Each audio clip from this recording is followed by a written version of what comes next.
Baik, Assalamualaikum warahmatullahi wabarakatuh. Nama saya Madinatul Munawarah, kelas A, NIM PO 7124023022. Di sini saya akan menjelaskan tentang genitalia yang internal dan eksternal. Baik, di sini saya akan menjelaskan genitalia eksternal. Yang pertama non pubis, yang kedua klitoris, yang ketiga labia mayor, yang keempat labia minor, yang kelima perineum, yang keenam uretra, yang ketujuh vagina, yang kedelapan anus. Selanjutnya saya akan menjelaskan genitalia internal. Pertama vagina, yang kedua cervix, yang ketiga tuba fallopi, yang keempat uterus, yang kelima ovarium. Baik, di sini saya akan menjelaskan tentang ovarium. Ovarium adalah memiliki beberapa fungsi utama termasuk produksi sel telur. Ovarium sintesis hormon-hormon seks wanita seperti estrogen dan progesteron. Terus serta berperan dalam siklus menstruasi dan perkembangan karakteristik seks sekunder pada wanita. Vagina memiliki beberapa fungsi, antara lain sebagai saluran tempat penetrasi penis selama berhubungan seksual, sebagai saluran keluarnya menstruasi, tempat masuknya sperma selama pembuahan, dan sebagai saluran kelahiran saat proses persalinan. Selain itu, vagina juga memainkan peran dalam menjaga keseimbangan mikroorganisme alami pada area genitalia wanita. Baik, selanjutnya tuba fallopi. Tuba fallopi atau saluran tuba memiliki peran utama dalam membawa sel telur dari ovarium ke rahim. Fertilasi atau penyatuan sel telur dengan sperma biasanya menjadi di dalam tuba fallopi. Setelah fertilasi, zigot sel hasil penyatuan bergerak ke rahim untuk berkembang menjadi embrio dan kemudian menjadi janin. Jika fungsi tuba fallopi sangat penting dalam proses produksi wanita. Baik, selanjutnya cervix. Cervix atau leher rahim memiliki beberapa fungsi penting. Ini berperan sebagai menjaga pintu masuk ke rahim, membantu menjaga kekokohan rahim, dan berpartisipasi dalam pengaturan keluar sperma menuju rahim serta keluarnya darah menstruasi dari rahim. Selain itu, cervix juga berfungsi sebagai saluran tempat lewatnya sel sperma menuju rahim. Dan pada saat persalinan, cervix membuka secara progresif untuk memfasilitas kelahiran bayi.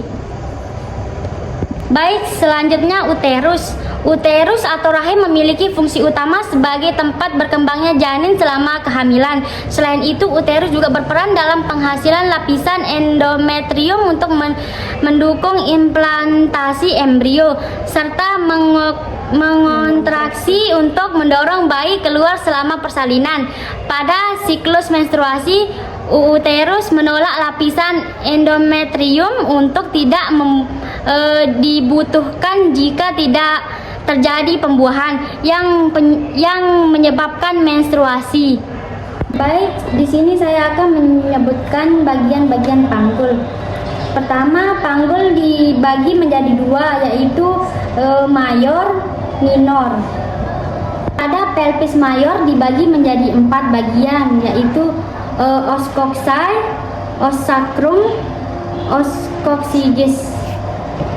Tulang os coxae dibagi menjadi 3 bagian, yaitu os ilium, di sini os isium, di sini os pubis. Pada krista iliaca bagian belakang dibagi menjadi 2, yaitu posterior dan superior. Iliaca dibagi menjadi 2, yaitu spina iliaca posterior superior, spina iliaca posterior dan inferior. Baik, selanjutnya saya akan menjelaskan tipe-tipe limfe. Yang pertama, ginekoid. Ginekoid itu dibagi menjadi 5, yaitu 41% wanita. Yang kedua, aditus bulat. Yang ketiga, kelengkungan sekrup baik. Yang keempat, spina ischiadica tumpul dan tidak menonjol. Yang kelima, sudut arcus publis membulat. Terus yang bagian yang